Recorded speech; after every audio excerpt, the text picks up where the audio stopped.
एक ऐसी विस्फोटक किताब जिसको रोकने के लिए मोदी सरकार के सबसे ताकतवर मंत्री मैदान में उतार दिए गए हैं। राजनाथ सिंह, अमित शाह वो रोक रहे हैं राहुल गांधी को।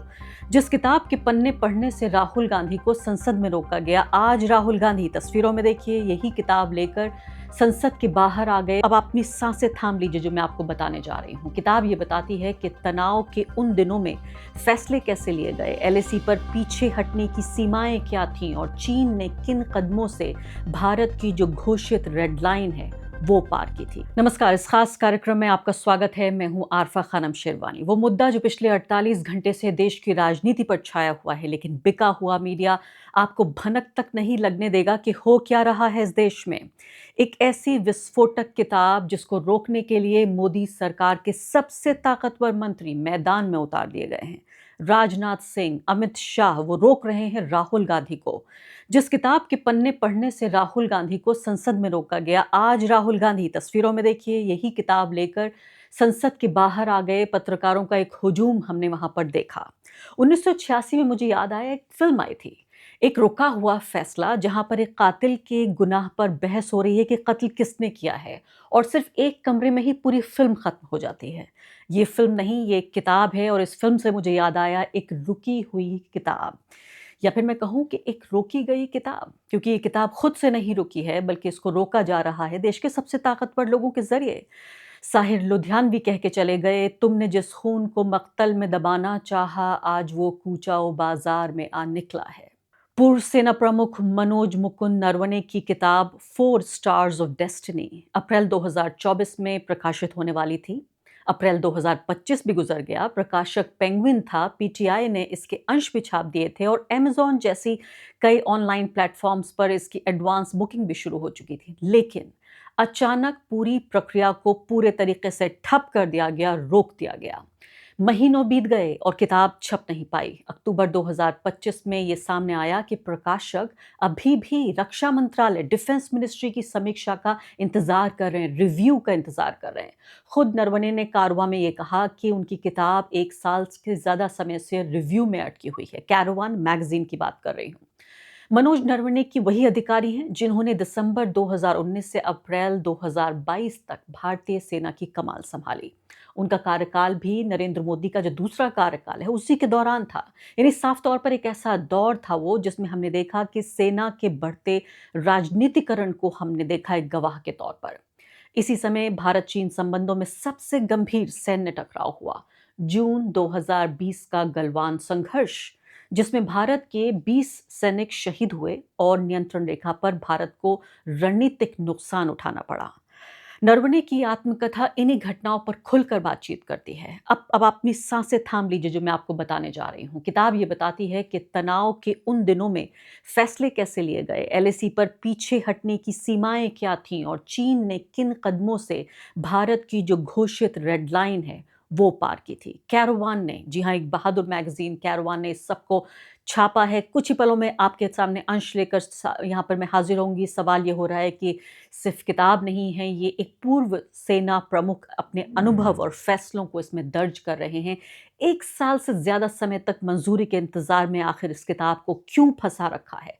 ऐसा क्या है कि इस किताब को रोका जा रहा है? आखिर किस बात की पर्देदारी है? जो उचित समझो वही करो, कांग्रेस पार्टी लगातार इस बात को उठा रही है। क्यों उठा रही है? क्या उचित समझना था, क्या करना था? अब सुनते जाइए।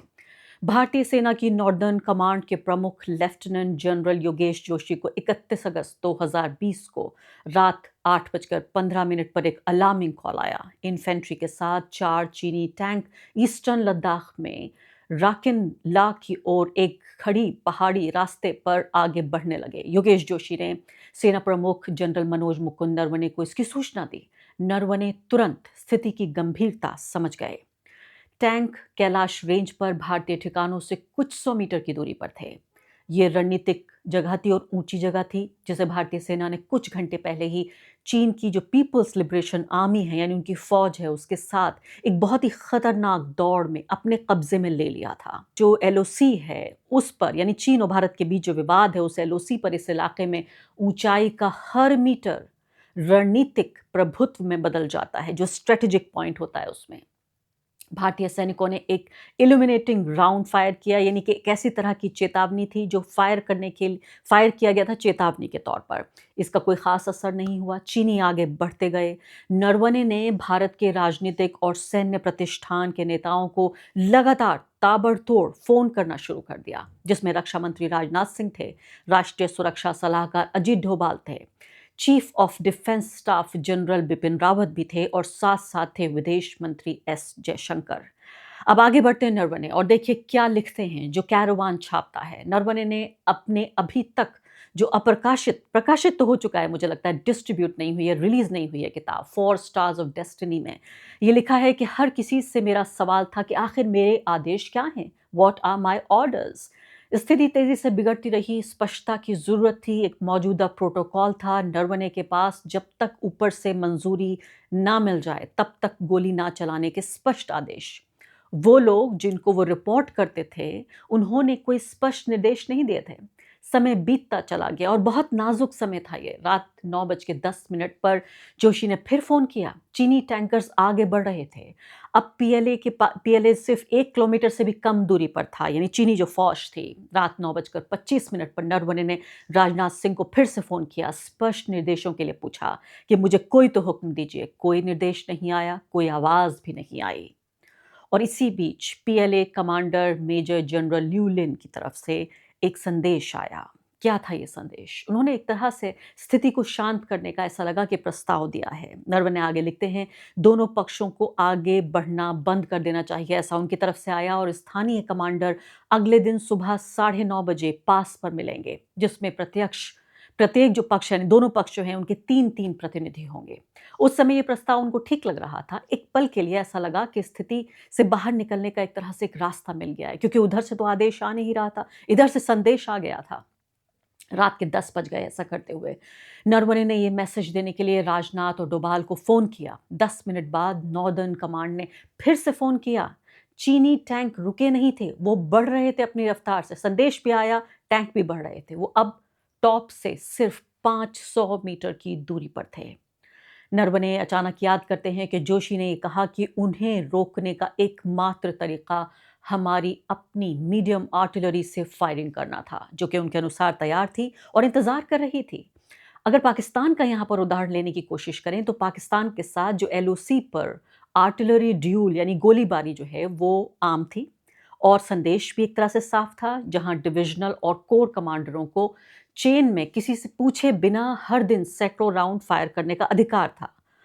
लेकिन ये चीन था, पाकिस्तान नहीं। ये बिल्कुल अलग था। पीएलए के साथ आर्टिलरी ड्यूल बहुत बड़े स्तर की लड़ाई में बदल सकता था। ये बात नरवणे को भी पता थी, जोशी जी को भी पता थी। मेरी स्थिति नाजुक थी। नरवणे लिखते हैं कि वो फंस गए थे। वो कमांड जो सभी संभावित तरीकों से फायरिंग शुरू करना चाहता था, और एक सरकारी सिस्टम जिसने अभी तक मुझे स्पष्ट कार्यकारी आदेश नहीं दिए थे। सेना मुख्यालय के ऑपरेशंस रूम में विकल्पों पर विचार किया जा रहा था, और साथ साथ अगर देखें तो उन्हें खारिज भी किया जा रहा था। जी हाँ, दोनों चीजें साथ साथ चल रही थी। पूरा नॉर्दर्न फ्रंट हाई अलर्ट पर था।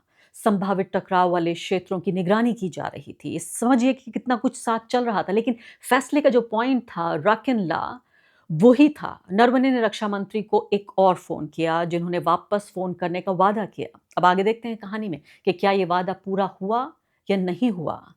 बताते हैं वो कि समय बीतता गया। हर मिनट चीनी टैंकों के टॉप पर पहुंचने के 1 मिनट करीब था।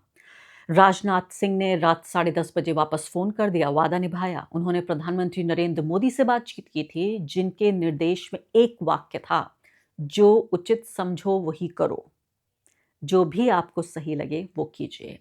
ये पूरी तरह से एक सैन्य फैसला होना था। पीएम मोदी से सलाह ली गई थी, उन्हें ब्रीफ किया गया था, लेकिन उन्होंने फैसला लेने से इनकार कर दिया। मुझे एक गर्म आलू पकड़ा दिया गया, नरवणे ये कहते हैं। गर्म आलू यानी इसमें हाथ जल जाए, लेकिन समझ में नहीं आता कि क्या किया जाए।